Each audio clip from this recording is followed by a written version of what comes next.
Today was my finish to the week.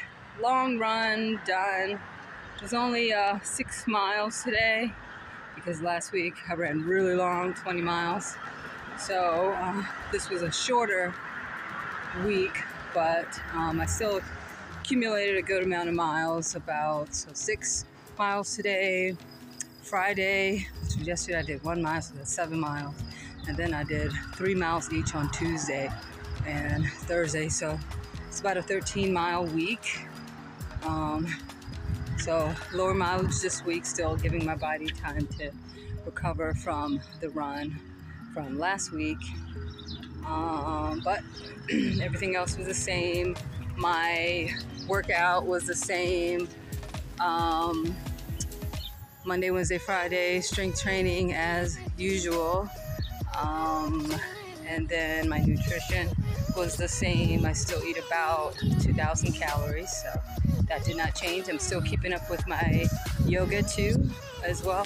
I do about almost 30 minutes of yoga on Tuesday and Thursday. And I really like that. I feel more flexible. I feel like I have a stronger stride, more mobile stride, not as tight when I run, so I feel good about that.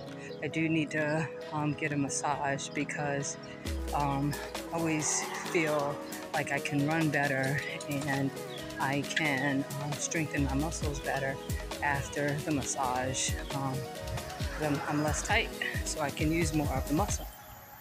So I do need to do that. That's still on the list. But other than that, that's it. That's all I got for this week. If you have been following me along, you know that my marathon is coming up at the end of July. This is going to be number 9. So keep watching. Like, share this video. I'll continue on with the series up until race day. And until then, maybe I'll catch you out in these fitness streets.